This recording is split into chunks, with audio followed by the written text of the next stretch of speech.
Boom. What's up, my wonderful Auburn family? We are back. The War Report. We are here. Game day. Auburn versus Arkansas. As always, click the like and subscribe button if you're watching us on YouTube. If you're not watching us on YouTube and you're on Facebook, just go over to YouTube and make that happen. You know what I'm talking about? And we can get in there on this social media, Twitter and Instagram. We are the War Report and TikTok TW Report. Gentlemen, game day, Arkansas. Um, Looking like a rainy day on the plains today, which means it might be a sloppy game. We were talking Yeah, before we came on that actually always favors the team who has nothing to lose, which in this case is Arkansas.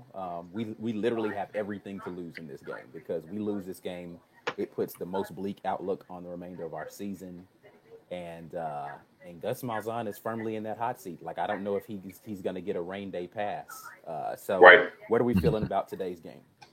Now, remember what I said earlier this week. If we lose this game, there's not a game left on the schedule that we can't lose. Like, like this is pivotal for them. And I was, I mean, the media, the AP gave us a lot of respect, only dropping us to 13 from where we were at. I think that quite honestly, I was worried whether we were even a top 25 team after that beatdown. Like, We didn't play like one, so we were not competitive in that game at all. Offensively, I think that cascaded into some defensive issues, but defensively we weren't great either. And today will be about if we see home Bo Nix or road Bo Nix, right? And B very, very accurately pointed out that it was not just a road problem for both. In some games that he had at home and performed poorly. He did a serviceable job in the Iron Bowl, right? That was at home, but still offensively, we didn't play well enough to win that game, right? right. We needed two pick sixes, right, to take home W there. So against Felipe, I think having Smoke the entire game is definitely going to make a difference. Having the captain of our defense. I expect them to, force him into some bad throws here. But in a sloppy game, if it's raining, I think, favor actually is in the direction of the team that can run the ball, which so far it's not us. Right. So Arkansas hasn't been great on the ground yet this season. Yeah, They're they like haven't. 2 point something yards per carry on the ground. right. So yeah, I don't even know, the optimism in me wants to say we've got enough talent, but again, I think the field may be the great equalizer, and it's going to take away a lot of the speed that we have out there. And we don't have KJ Britt running downhill against the run today, which is problematic. I know we've got some other talented guys back there at linebacker, but they just haven't seen the field as much. They Right. definitely aren't as instinctive as KJ has been against the run. So yeah, it's going to be a tough situation that we're going to be in today, but we'll have to see kind of how that pans out for the team. But yeah, as you were saying, Mike, I think it's the run game is going to be super important if the field is sloppy, if it's wet, if it's ugly out there. Who can control the ball and who can keep the ball in their possession, right? Like literally hold on to the football the best. Yeah. Is going to be key. Yeah, and we got freshmen out there because Tank's going to get the ball. I mean, I don't know how you don't go with Tank at this point. Chavez is still, even if he's still 50-50, Tank showed well enough last week on the road at Georgia to get the call. And even though I'm sure he's played in some rough weather just in high school, a freshman in rough weather, man, I mean, even if he's going to be the guy, that's still a scary prospect. KJ Britt being out, even though I don't know how much, if the reports are that Smoke is the guy who's signal calling, KJ still was very serviceable and very good at what he did well, and he's not there. And I ain't gonna act like that'll scare the hell out of me because you put a freshman in his spot, or if McClain moves over to play middle and then you put a freshman where McClain is at, that's still, I mean, man, you 1-1, you got one win against a mediocre to bad team, you got just dragged by a good team, and here's a bad team that's improving. on a rainy day, it looked like it's setting up for a very disappointing Saturday. Like it could happen, and that's what's scaring me, that it would not be outside the realm of possibility that we could lose this game. I want to say I know we can't, but the way it's been going, it's possible. Yeah, here's the other thing too, right? Like, when you look at the major key to victory for me is just going to be offensive line play, right? We're at home. Can our offensive line give Bo Nix some time to improve, right, and not automatically revert to his worst instincts, which are rolling out to the right and then throwing back across his body. Right. I'm tired of seeing that. Like, at this point, these coaches can't coach that out of him. He's not coachable. You either can't coach or he's not coachable. So I really want to see Bo. I want to be wrong about Bo today. And I'm acknowledging that he cannot do that all on his own. And he'll need some help from this O-line. The drops from the receivers last week didn't help, but I didn't think that was. That wasn't the biggest problem on the field to me. With issues that we were having between quarterbacks play and offensive line, I don't think anything the receivers did was a major factor in the game. In the ending outcome, we needed the way Georgia played defensively. We needed to play a perfect game to beat them. Yeah. And we didn't have it on either side of the ball, right? It didn't seem like we had a particularly good game plan. I'll be interested to see, how well prepared Arkansas is for their former head coach's scheme, right? And we should have better athletes in Arkansas, hands down, right? We should be able to out-athlete them into a win in this game. So, do our coaches get our team up, to not play down to the competition is going to be a major key for me today. And so thankfully, though, outside of the anomaly that was the Ole Miss game last year, Gus Malzahn in his tenure has done a good job of beating the teams he's supposed to beat. He rarely loses games. Tennessee 2 years ago. It's debatable as to whether or not we were supposed to beat Tennessee that year, though, because Tennessee was bad that year. They were up and down that year. But again, I said it's rare that we lose. I didn't say we never. Yeah. It's rare we lose the games we're supposed. You mentioned that Ole Miss as the exception because we did play a bad game last year, but 2 years ago we still played a bad game game. That's true. Yeah. But again, so Tennessee, that Ole Miss game, but it's not often that he loses the games he's supposed to win. It's the games where it's like a toss-up or we aren't.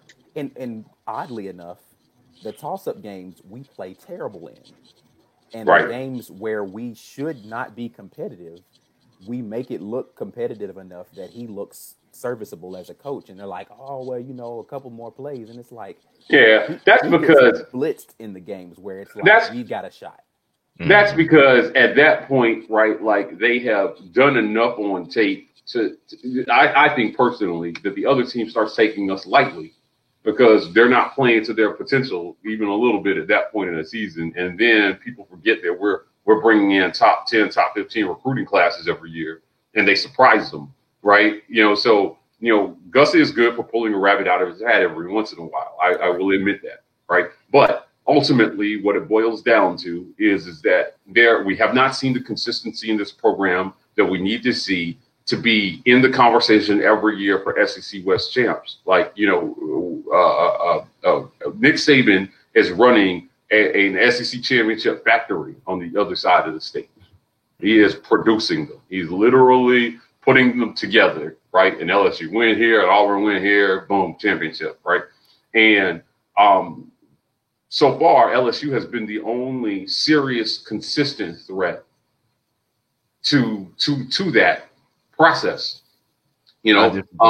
I disagree. LSU has really had a one-year wonder. They've had the talent since Les Miles was there, but they've underachieved as badly as Gus or worse.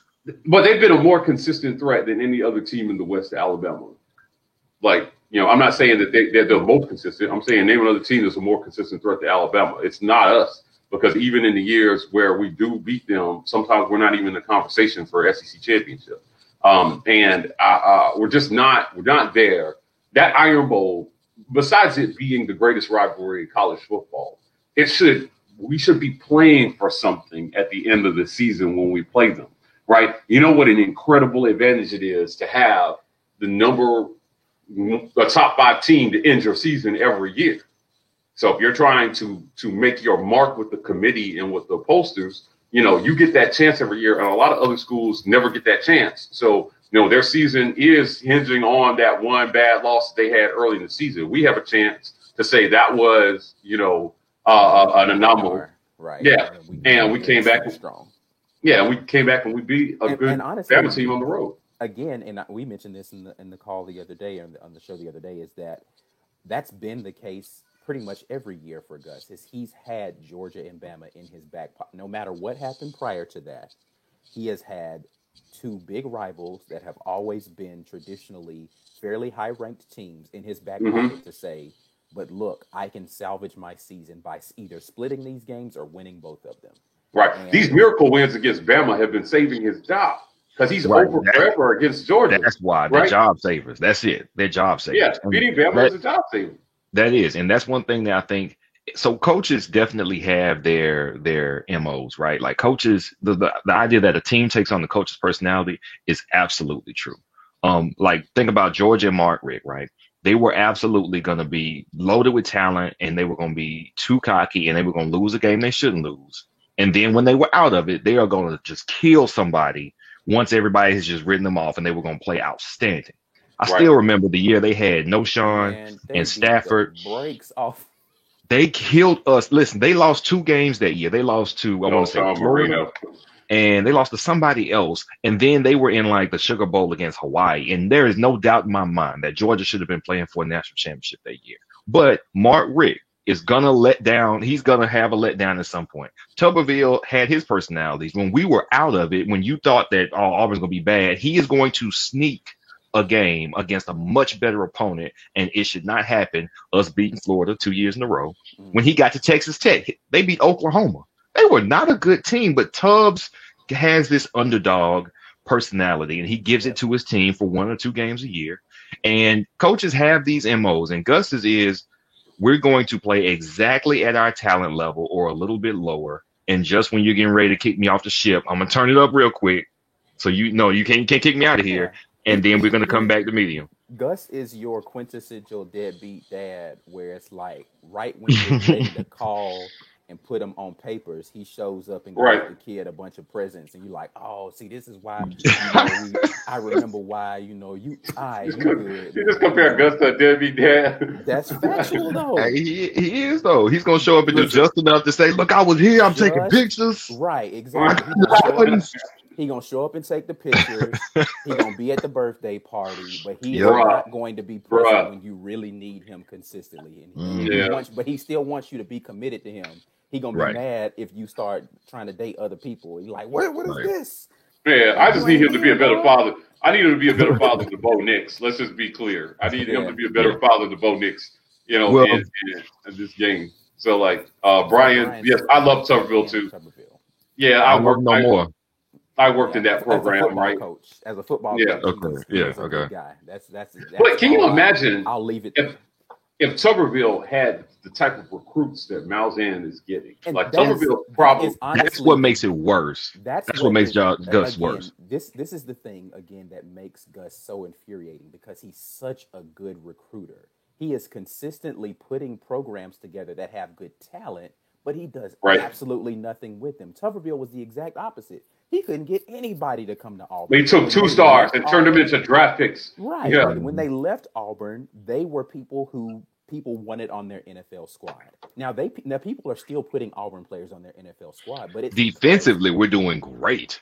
They got the right guy running the defense. So he did well to pick the right defensive coordinator, let that person pick the staff, develop the talent, and they're doing great. Defense, so he has no way to meddle in that. And that's part of the reason I don't want to give Gus so much credit for being a great recruiter, because he's not responsible for our most consistent talent coming in and going out. We get talent on the offensive side. We get talent. Okay. Partly, I want to be realistic here, because giving credit to Gus for recruits is like giving credit to I don't know, somebody in the Senate for us getting stimulus payments because it's not their money. That's getting us our pay. Yeah. That's our money. Listen, but he's still responsible, man. He's still running the Yeah, program, right? Like, if it you doesn't matter talk if he's to going out and landing them. you Yeah. talk to recruits, they'll tell you they love Gus. Like it's known that, and they say it's because he used to be a high school football coach. He just knows how to talk to those kids coming out. That makes them feel like, yes, this is a place I want to come play football. But then they get here and they get into the organization and they're like, oh, y'all are A mess. You a mess. fire. Yeah, And yeah. You a mess. to be fair though, it's not that I think Gus knows what they want to hear. He'll have one or two guys at their position to point to and say, look what I did with him. Look how many carries he got. Look how many catches he had. Look, he got drafted second round, third round. You're going to be fine. We got the guy coming in, and that's who's going to be throwing you balls. That's going to be who's going to be handing it off to you. And he can make it look real good. But honestly, it all hinges on whether or not he has a quarterback that has the moxie and the skill and the awareness to play as well as whatever skill set Gus sees in him in the first place. And he cannot do like that is the key that is going to make the entire thing work. It's going to make it easier on the defense. It's going to make it all where all the wide receivers and the skill positions that we have recruited very well in the last 5 years actually get their chance to shine. He cannot pick the quarterback. If he picks him, he rides with him too long. Or if he picks him, sometimes he's straight up wrong, i.e. Tyler Queen over Lamar Jackson. Tyler Queen was recruited to Auburn University by Gus and Rhett Lashley over Lamar Jackson. Lamar Jackson was reportedly waiting on an offer from Auburn. And the only big offer he got was from Louisville. That's why he went there. Gus chose to go with a throwing quarterback over a running quarterback. Really, we can't say for sure, but I think it's to satisfy his own ego that his system could do a certain thing in the SEC, not having a dual threat quarterback. That was a miss. That alone, seeing what Lamar Jackson turned into, that was worth his job, in my opinion. Or here's the deal. Or would Lamar Jackson have done anything if he had come to Auburn, which is also arguable because the only good athletic quarterbacks that we've had, right, i.e. Cam and Nick Marshall, were largely developed somewhere else and then came into our program, and they just were what they were. We didn't develop Nick Marshall. Is that good of an athlete? I think so. Been dynamic in this offense. Yeah, I'm not convinced that the scheme and the coaching. Now, what I would say, I don't know that Lamar Jackson would be an NFL caliber quarterback after he left. But he now that's in college. Yeah, I think Petrino was his coach. Right, Petrino knew how to get him, because Lamar Jackson wasn't a great thrower of the football when he first got to Louisville. He progressed in being able to throw. He always had the arm talent. He just didn't have the technique, and Petrino got him to be an NFL caliber quarterback.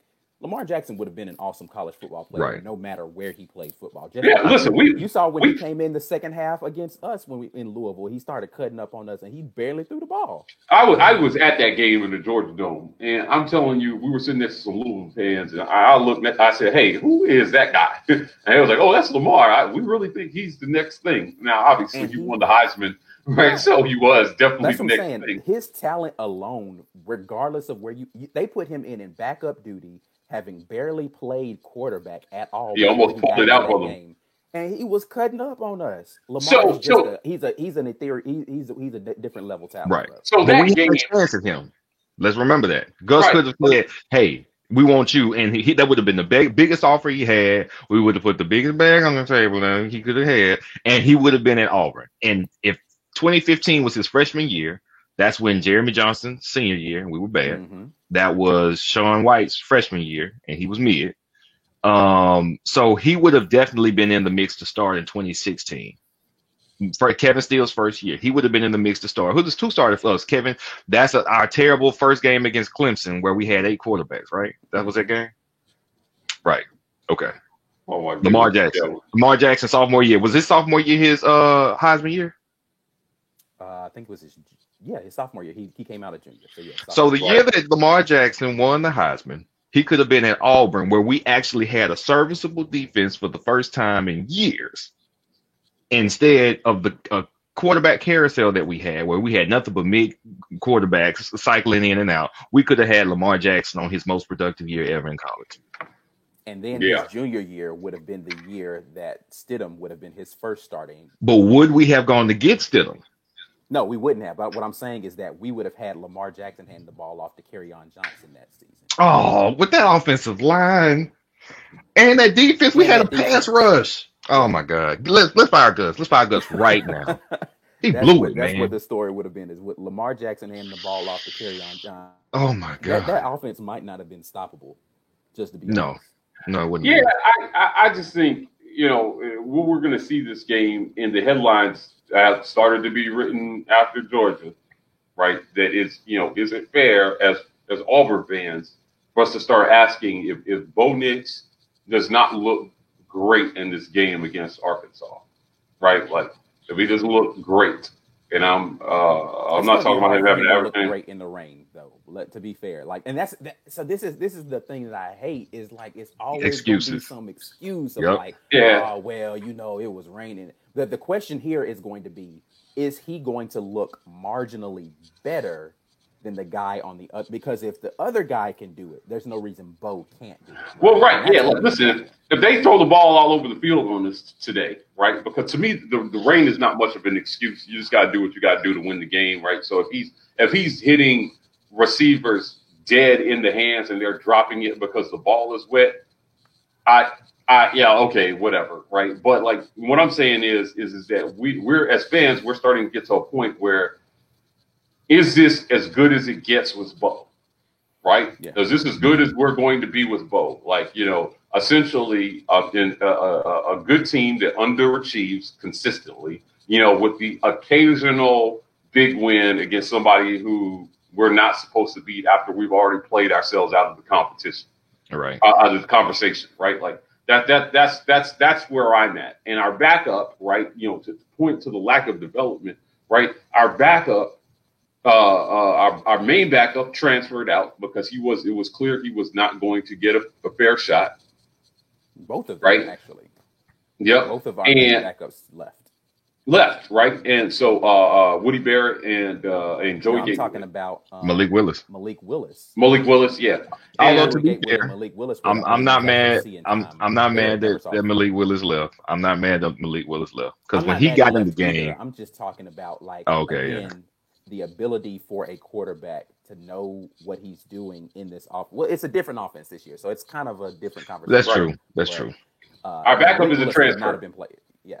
Our backup is a transfer. A transfer came in and won number 2, right? Like, and so again, that doesn't bode well for the development, and we just have to call it what it is, right? A lot of these kids need coaching coming out of high school, and other schools in our conference are able to do it, right? And Georgia we're is actually doing going it. to see that increase in turn up over time because we've Right. got 2 new quarterback coaches on the West here. So you're going to see more quarterbacks being able to produce consistently in our league, having those 2 guys in Mississippi coach the Right. football team. Like think about it this way. If Bo we'd be 2-0 right now if Bo was even playing as well as the LSU quarterback, right? Like, I mean, think about this for a second. That dude replaced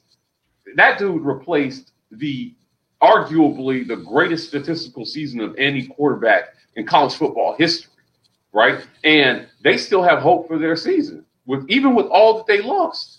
Right, and all you're looking for from him is just to see him get his bearings and consistently get better. He's got big shoes. The difference is this question right here: is the offensive line going to improve moving forward for us as well?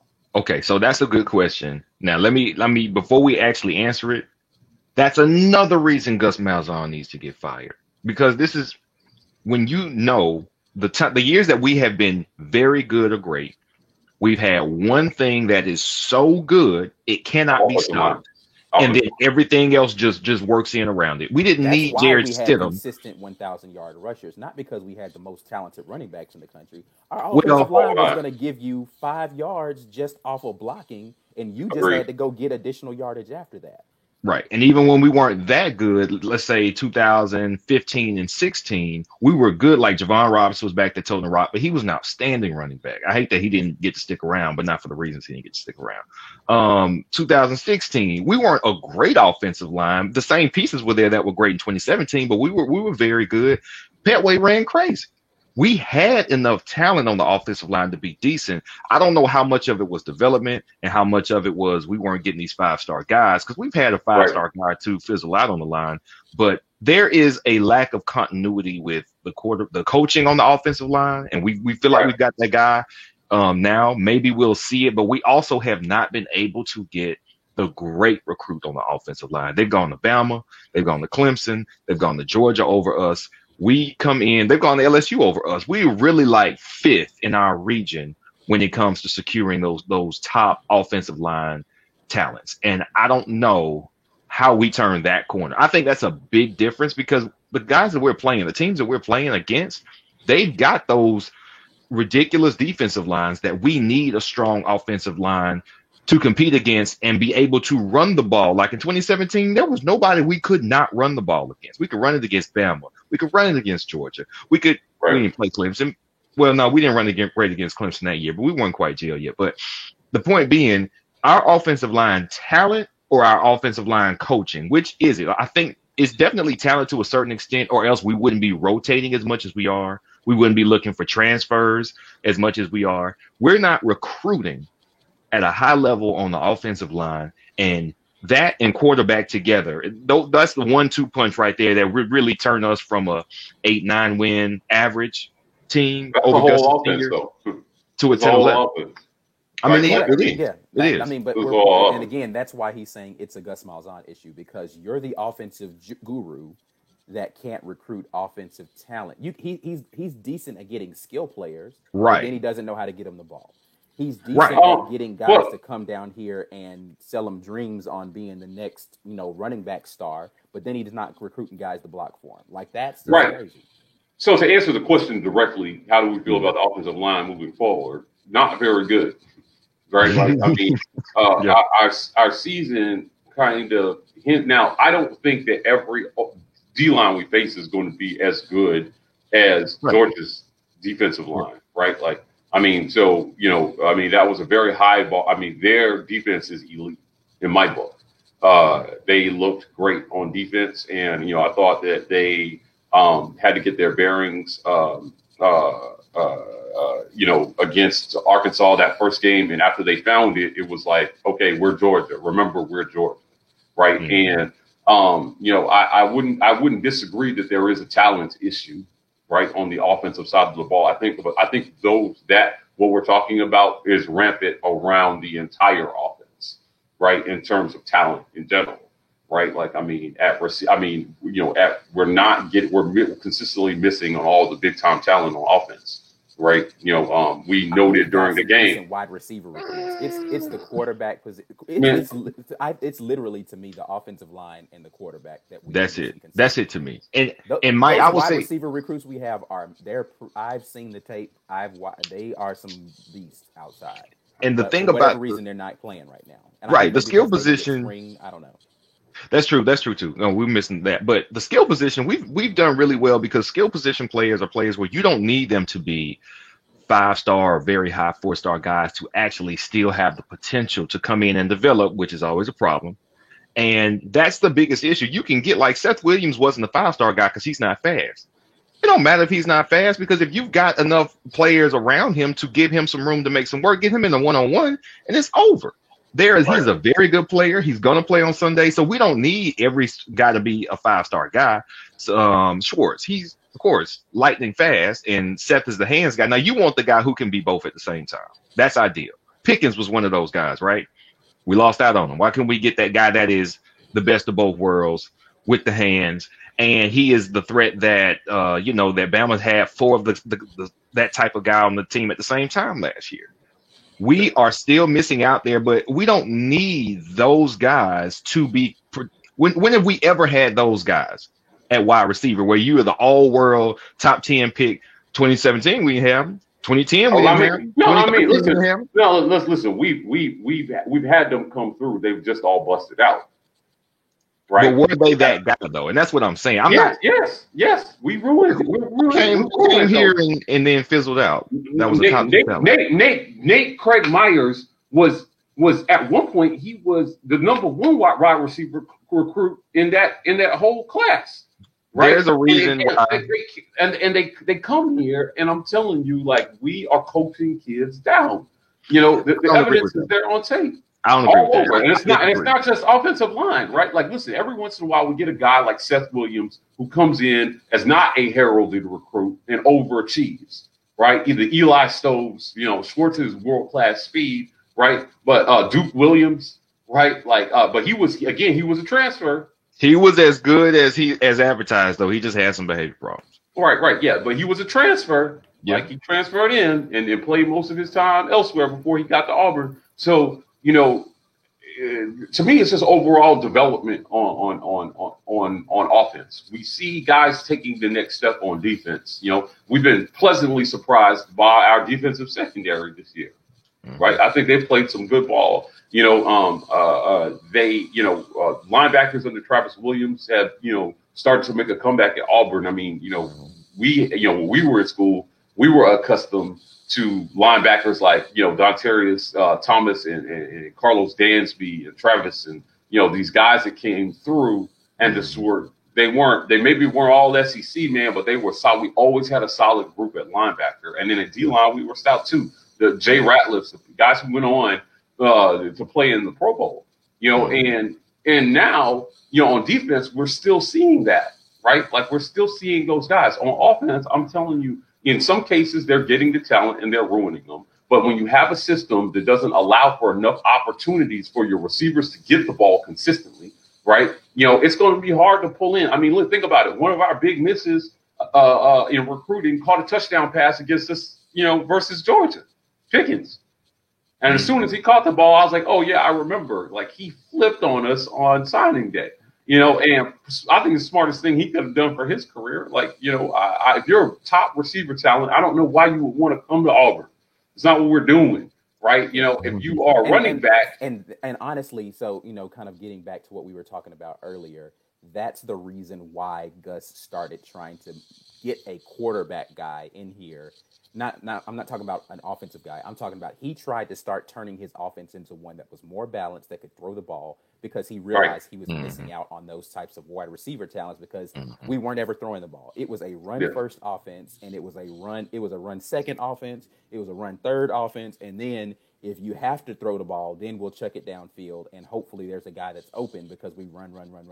No wide receiver wants to come into that. Not a good one, not a elite talent that wants to go play on Sunday. Listen, your only hope for getting didn't exist. Your only hope for getting drafted out of a Gus Malzahn offense, right, was essentially just to, you know, have an unbelievable combine and then display crazy athleticism, you know, because there's not going to be enough tape on you. Sure. Yeah, right. Yeah, there's not going to be enough tape on you, you know, for them to see how you do in this offense. I mean, it is a joke in NFL circles that they were surprised that we had not ruined Stidham.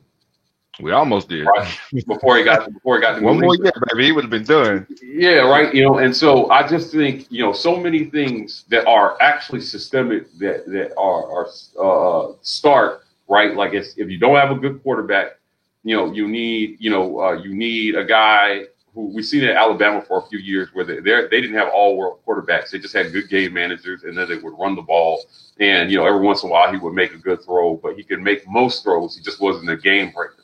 After they started getting game breakers at quarterback, it was unfair with the rest of the talent that they had around that guy, you know? And so, you know, at Auburn, you know, I just think, you know, again, circling back to the original question about how do I feel about the offensive line? I feel not good because I feel not good about the offense as a whole, right? Like, I mean, your receivers are like your third level, because they can't even get the ball if you can't block and you can't throw. Correct. Right? So your receivers will be a non-factor. There are things that need to happen before receivers. So, yeah, we can feel good about our receivers. I'm not saying I don't feel good about our receiver core. I think we have some talent at receiver, right? I'm just saying, like, listen, man. That was our point initially. It was just that. Yeah. There's a bunch of stuff that's going to prevent them from getting the ball. Yeah. The guy who's triggering this is not – he's up and down. I don't want to call Bo trash. I do want to say that he's very inconsistent. We haven't been able to put the ball in the hands of people who can make the plays, or put them in a good opportunity to make plays, even if the ball gets in their hands. Well, Bo is trash on the road. Oh no, Bo is trash. he's terrible against top 25 talent. Yeah, he's trash. He's trash against teams, a good that are team. decent. Right. Yeah, They're decent, right? And that brings us back to today's game. Are we going to see the Bo Nix that plays against the lesser, quote unquote, lesser opponents, or are we going to see Bo Nix against the top? Which Bo is going to show up today on the field? Well, so that we got two things that are going to determine that. One thing in college football more than anything, y'all know I'm a bettor. You know what I'm saying? You track the trends, you see what you can see to try to predict the outcome. But one thing that is really, really big in college football is emotion. More so than NFL is emotion plays a large part. That's why rivalry games always end up unpredictable. One team is good, one team is bad. Yeah, but I mean, did any of us pick us winning that game out of anything other than homerism last year, the Iron Bowl? No. If we were looking at objective, we'd be like, that offense, our Bo Nix, no way. It's not going to happen. I actually gave us a really good chance to win the Iron Bowl last year just because Bama's defense wasn't as good as it traditionally had been. That's true. And they did not have Tua at quarterback. So because of the That's true. That was a bit of a difference. Right. Yeah, no Tua was a big deal. Tua playing, that was a big deal. I don't care how bad their defense was. If Tua had been playing in that game, I would not have given us a shot. Right. But agreed. So with Bo, I think with it being an emotional game, we just got embarrassed. National TV against a rival, embarrassed. The guy who was in camp with Bo Nix their entire senior year, George Pickens, came out and showed out on you. They have a lot of respect for Georgia because I know a lot of these guys know each other. The players play each other in high school and whatnot, but they want to erase that memory, that taste out of their mouths. For that reason, I expect us to get the best of him. And also the whispers have kind of started about Bo Nix maybe not being the guy. I think they want to quiet that. I know Gus wants to quiet that. I expect that intensity. And I hate we're wasting it on Arkansas because Arkansas might be a team that we could have given a regular effort and beaten anyway.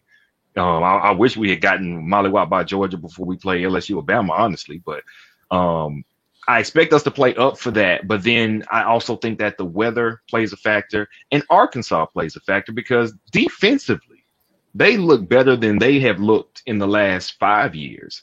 And I don't know if that is a pattern or if that's fluke because it's only been 2 games, but that's an unknown for me. And that scares the hell out of me because a really good defensive coordinator can game Gus Malzahn. I mean, Minnesota, they don't have the type of talent on defense that should have been able to outgame us on offense. They had more time, give you that going into a bowl game. But listen, man, you can outcoach Gus Malzahn's offense. It can be done. And I don't know if Arkansas has enough time to do it in 1 week, but it can be done. So I expect our effort coming off of last week to kind of neutralize some of the I guess lack of expectation I have for the offense. I expect that effort to kind of replace some of those mistakes.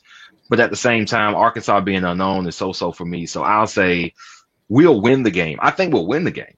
We'll win it. Do we see the Bo Nix that left our jaw drop when he played A&M and Mississippi State last year?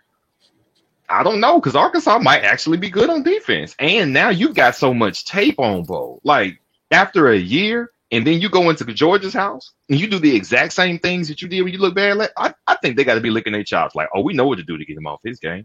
Bring the pressure to the side, move him, roll the coverage to where his wide receiver's going to be at done. We're going to pick him 3 times. I'd be loving to play Bo Nix. So I think we'll see Bo. I expect them to scheme around Bo. I expect our coaches to scheme around Bo's tendencies and inconsistencies. We're talking about keys to the game. It's going to be, did they put a game plan together that schemes around the inconsistency that Bo Nix has shown to give him an opportunity to put the hands in playmakers' hands and get it out of his hands quickly and let those guys get upfield. And if we see that not happening, it's going to be a long day. Yeah, I'm not with you guys on the weather. Like I don't give a damn about that. Like I didn't mention the weather in that prediction. I'm saying like Brian mentioned the weather. Like I to me personally, the weather's a factor for both teams, which is why I don't want to hear about the weather. Right? Like, you know, if it is a game where both teams have to throw the ball, they're gonna have to do it too. So like, you know, it will be clear that the weather was the thing.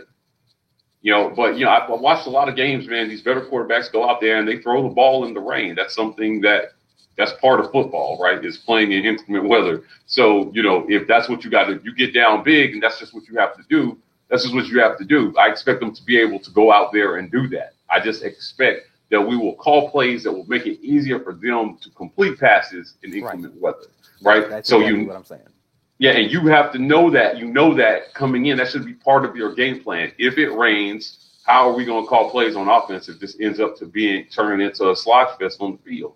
So, Bo gets no passes for me today, right? And I mean, I'm all out of dams to give and excuses to give for Bo after what we saw last season.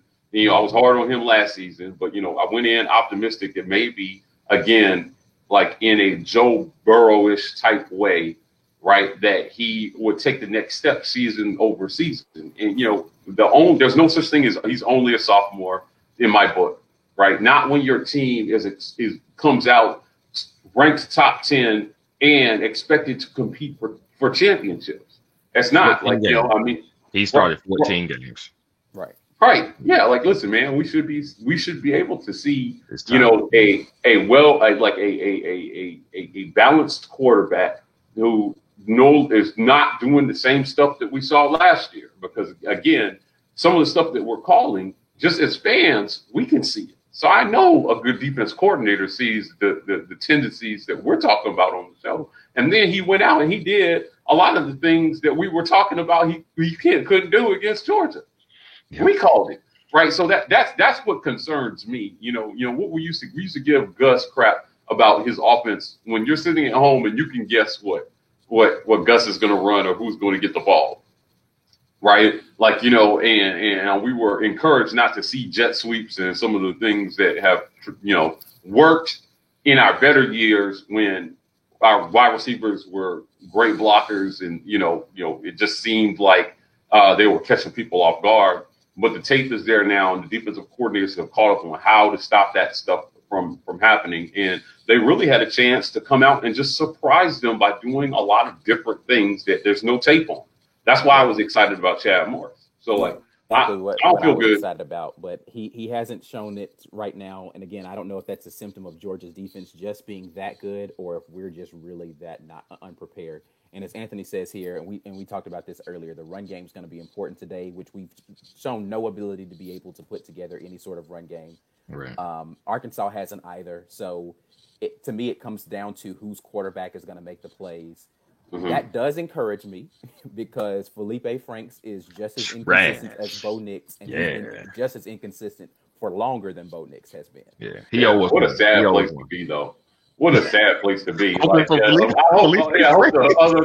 other team's quarterback is worse than our quarterback today. Like, man, let's be real. Listen, that's where until Bo Nix proves that he can do it, you have to continue to doubt him. I'm sorry. And if he by chance runs across this stream and he hears us talking badly about him, put better tape out there.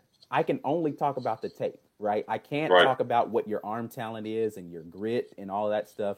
You can have all the grit in the world, but if you're not showing it on the film and you're not producing it on game day, then what do you want me to do? Right. Right. So right. Yeah, it is what it is. I mean, yeah, listen, man, it's Gus and Bo. The referendum is on Gus and Bo, right, and Chad Morris, right? Like, listen, if you coach him, right, call plays that